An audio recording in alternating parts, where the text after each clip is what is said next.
വീട്ടിൽ പ്രാർത്ഥിക്കാനും ദൈവത്തെ വിളിക്കാനും സ്നേഹിക്കാനും മക്കളെ പരിശുദ്ധിയിൽ വളർത്താനും കുടുംബത്തിലെ മാതാപിതാക്കൾ അതിന് സമ്മതിക്കുന്നില്ല എങ്കിൽ ഏറ്റവും നല്ലത് മാറി താമസിച്ചു.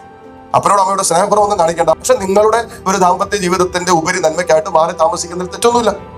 ഒരു പെങ്കൊച്ചിന് ചിലച്ച വീട്ടിൽ താമസിക്കുന്ന അപ്പൻ എന്ന് പറഞ്ഞാൽ ഈ കൊച്ചിന്റെ ഗ്രാൻഡ് ഫാദർ, ഭർത്താവിന്റെ അപ്പൻ, വായ തുറന്നാ തെറിയാ വിളിക്കുന്നത്. വായ തുറന്നാ തെറി തന്നെ തെറി. എന്നിട്ട് ഈ പറയാൻ ഇത്തിരി പോകുന്ന 2-2.5 വയസ്സുള്ള കൊച്ച് ഇപ്പൊ അമ്മയെന്ന് ആദ്യം പഠിക്കുന്നതിന് പകരം എന്താ പറയുന്നത്, തങ്കപ്പെട്ട ഒരു അപ്പാപ്പൻ വീട്ടിലുണ്ടായിരുന്നുകൊണ്ട് കുഞ്ഞിന് അങ്ങനെ ഒരു ഭാഗ്യമുണ്ട്. എല്ലാവരും വ്യത്യസ്തമായിട്ടൊരു പഠനം കിട്ടി. നിങ്ങളുടെ ദാമ്പത്യം, നിങ്ങളുടെ തലമുറ നിങ്ങളുടെ ഉത്തരവാദിത്തത്തിലാണ്. നിങ്ങളുടെ കുഞ്ഞുങ്ങൾ എങ്ങനെ വളരണം, നിങ്ങൾക്ക് എത്ര കുഞ്ഞുങ്ങൾ വേണം എന്ന് നിങ്ങളുടെ അപ്പനോ അമ്മയെല്ലാം നിങ്ങളാ തീരുമാനിക്കേണ്ടത്. അപ്പന്റെ അമ്മയുടെ വാക്കിനല്ല. ദൈവിക ജ്ഞാനമില്ലാത്ത മാതാപിതാക്കൾ ഉണ്ടാകുമെന്ന് വചനം പറയുന്നുണ്ട്. സ്വന്തം അപ്പനും അമ്മയും മരണം വരെ സ്നേഹിക്കുകയോ ബഹുമാനിക്കുകയോ ചെയ്യണം. എന്നാൽ അവരെ അനുസരിക്കാൻ നിങ്ങൾ ബാധ്യസ്ഥരല്ല. കല്യാണം കഴിഞ്ഞ് നിങ്ങളൊരു കുടുംബമായി. നിങ്ങൾക്ക് തീരുമാനിക്കാം നിങ്ങളുടെ ദാമ്പത്യം എങ്ങനെ നടത്തണമെന്ന്, നിങ്ങളുടെ കുടുംബം എങ്ങനെ കൊണ്ടുപോകും നിങ്ങൾക്ക് തീരുമാനിക്കാൻ അവകാശം കർത്താവ്